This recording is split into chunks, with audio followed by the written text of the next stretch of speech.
최근 중국의 행보는 이해가 되지 않을 정도로 한국에 우호적입니다. 如果在当年就是没有限韩令，咱们实打实的想，就是10年代初的韩剧跟韩影真的挺猛的。咱们现在的下一代就是迷的，现在也有很多人疯狂的迷韩团。 실제로 지난 1일 영국 매체 로이터 통신은 중국이 한국인에 대한 무비자 입국을 기습 발표했다는 소식에 대해 보도했습니다. 중국은 그간 전 세계에서 고작 9개국에 대한 무비자 입국을 허용했기에 굉장히 이례적인 소식이 아닐 수가 없었는데요. 이에 그치지 않고 한국과 관련된 우호적인 내용이 담긴 영상이 중국 동영상 플랫폼에 수도 없이 노출되기 시작한 것이었죠. 실제로 이는 한 인기 인플루언서의 동영상을 통해서도 알 수 있었습니다. 韩国凭什么是发达国家？如果你在网上搜韩国，那蹦出来的关键词会是这一些。这期我会以一个6天沉浸式出行 vlog， 韩国究竟有没有那么不堪？我一落地就晚上10点多了，所以找了一家24小时营业的烤肉店。我来点一份里脊，再点份韩牛的舌头。他那份烤牛肉只能2份起点，所以我点了巨多，不知道能不能吃得完。这些都是赠送的小菜，但现在是否像某些营销号说的一样，韩国人吃不起牛肉呢？首尔当地的最低时薪是1万韩币，牛肉可能不是日常消费，但是呢，也不至于吃不起。这个肉的品质是还挺不错的了，但吃上去没什么味道。吃了25万7韩币，我查一下，1351人民币一份面，一份无糖可乐，总计是100元，大家觉得贵不贵？我选的这家是中高档商场负1层的快餐店。那我查了一下，韩国一碗普通的面也在50到70元人民币以上。那这个物价呢，确实是不便宜啊。 뒤이어 중국과 한국의 생활 환경을 비교하는데 就是首尔的公交室内等待区。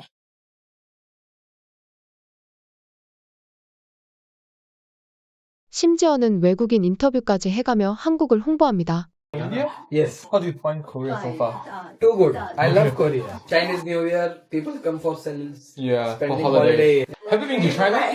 Guangzhou, Shenzhen. Compare with Seoul, how do you think? I think Chinese people are not as friendly. 그는 끝으로 한국은 보다시피 선진국이 아닐 수가 없었다며 부담스러울이 많지 한국을 칭찬해 나간 것이었죠. 너무나도 이상했습니다.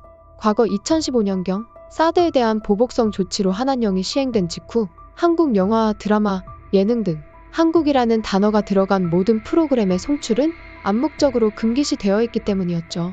특히 광고업계 종사자는 그간 한국에 대해 우호적인 영상을 내보내는 경우 중국 정부의 감시 대상으로 지정되기에 어지간한 경우가 아니고서는 암암리에 한국과 관련된 긍정적인 영상을 기피하는 경향을 보였다.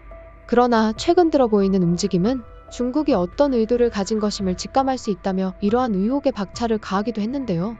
실제로 그간 중국 젊은 세대는 한국을 동경하는 편이었습니다. 그렇기에 한한령의 여파 역시 생각보다 미미할 수밖에 없었는데요. 이는 한 인플루언서의 발언을 통해서도 알 수 있었습니다. 限韩令从2016到现在，对韩国影视行业有多大影响？他们走出来了吗？限韩令有影响，但是影响没有咱们想象的那么大。限韩令的到来代表了一个什么事儿？就是韩国明星想来大陆这边赚钱很难，真的很难。而且我一直觉得限韩令有一个好处是啥？它其实保护了咱们本土的娱乐市场不被韩国艺人侵占。如果在当年就是没有限韩令，咱们实打实的想，就是10年代初的韩剧跟韩影真的挺猛的。咱们现在的下一代就是迷的，现在也有很多人疯狂的迷韩团，迷这个韩国演员，迷韩剧啊。但是总体人数还是比较少的。我真是觉得就是这不是娱乐产业没什么希望的事儿，反而于我自己而言吧，非常悲哀的一件事。现在其实如果放开，影响已经不太大了。当年如果放开，就是我们的偶像产业啊，我们内地的娱乐产业正在一个发展当中很关键的阶段的时候是不太合适的。但在当年可能很多人没经历过，你像我们上学的时候，操，那些韩剧太火了，尤其继承者们，我们整个校园疯掉。一上班的时候，哎呦，那个叫什么来自星星的你直接炸锅。我觉得限韩令还是很有必要的，起码在当年吧，很有必要。 그리고 이러한 분위기에 휩쓸려 급기야 한국의 문화는 우월하지만 중국 문화는 뒤떨어지는 것으로 인지하는 젊은이들이 늘자 중국 매체는 이를 한국의 문화 침공으로 규정하곤 굉장히 경계하는 모습을 보이고 있습니다. 그렇기에 한국에 대한 중국 정부의 태도가 바뀔 시점으로 보기에는 어렵다고 외신들은 전하기도 했었죠.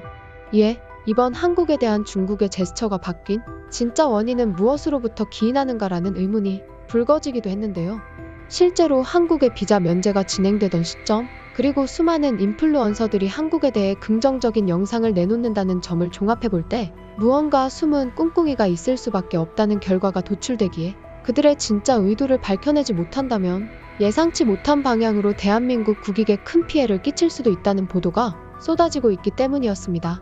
일각에서는 최근 한국 교민이 중국에서 간첩 혐의로 체포가 되어 장기 구금 중인 사실이 1년이 지난 지금 시점에야 뒤늦게 한국 매체를 통해 보도되며 한국 사회에서 대중국 정서가 악화되고 있기에 이러한 행보를 보인 것이 아니냐는 의문을 제기하기도 했는데요.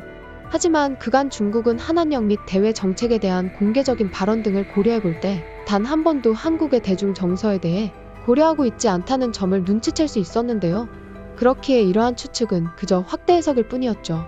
이에 대해 중국학 전문가는 최근 중국은 대중 제재와 맞물려 중국이 골머리를 싸매고 있다는 사실을 조심스럽게 언급했습니다. 그의 주장에 따르면 최근 중국은 서방 세력의 대중 제재와 한, 미, 일 공조 체계로 전례 없는 위기를 겪고 있다.